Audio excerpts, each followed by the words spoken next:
ইয়াতে ৩৫০০ বিঘাৰ পৰা মই ৫০০ বিঘা এটা বিচাৰিছো আপুনি দিয়ক আমি হেৰি কৰিম ৩৫০০ বিঘা যে মাটি আছে ইয়াৰে এক সাইডত আমাক লাগে মাটিখিনি আমি বেলেগ জায়গা ৫০০ বিঘা এটা আপোনালোকৰ কাৰণে মই বিচাৰিছো মই আপোনালোকৰ কাৰণে বিচাৰিছো হৈ যাব দিব মই চেষ্টা কৰি আছো মই পাৰিম বুলি ভাবিছো যদি নহয় আন্দোলন কৰিব লাগিব হয় হয় হয় পাছত উঠি আহিব লগা পৰিৱেশ আছে হ'ব হ'ব ৰাস্তাটো পুলিচৰ চেক আছিলে মোক ধৰিবৰ কাৰণে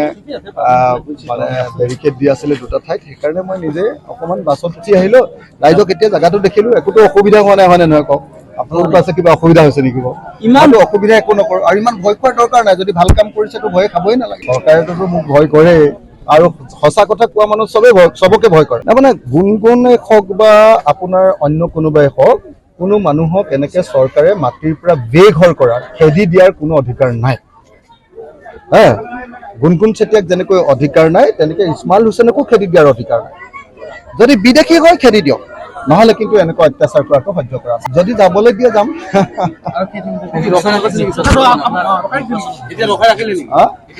এটি চাওঁচোন সুধি চাওঁ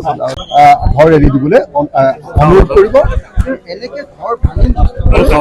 কৰি দিয়াৰ কোনো প্ৰয়োজন নাই ৰাইজে মাটি দিম বুলি কৈছে কিন্তু এনেকুৱা উৎপাত কৰিব নালাগে অবৈধ নাগৰিক যদি আছে একদম খেদিব লাগে বিদেশী যদি আছে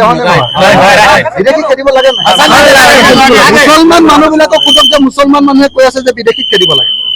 মুছলমানে এক নম্বৰত বিচাৰে বিদেশী আমাৰ ইয়াত এজনে বাংলাদেশী নাই ইয়াতে ৩৫০০ বিঘা ওলাব ৩৫০০ বিঘাৰ পৰা মই ৫০০ বিঘা এটা বিচাৰিছো আপুনি দিয়ক আমি হেৰি কৰিম ৩৫০০ বিঘা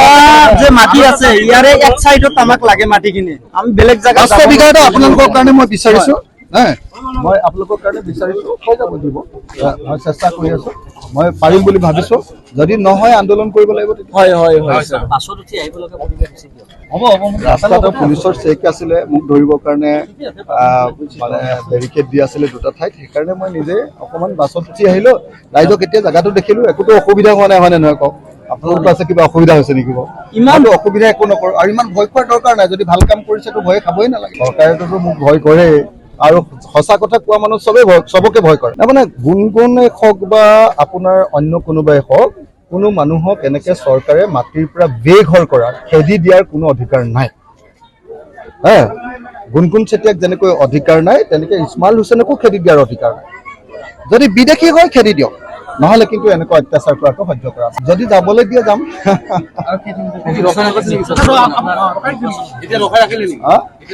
এটি চাওঁচোন সুধি চাওঁ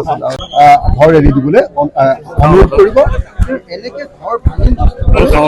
কৰি দিয়াৰ কোনো প্ৰয়োজন নাই ৰাইজে মাটি দিম বুলি কৈছে কিন্তু এনেকুৱা উৎপাত কৰিব নালাগে অবৈধ নাগৰিক যদি আছে একদম খেদিব লাগে বিদেশী যদি আছে বিদেশী খেদিব লাগে মুছলমান মানুহবিলাকক সোধক যে মুছলমান মানুহে কৈ আছে যে বিদেশীক খেদিব লাগে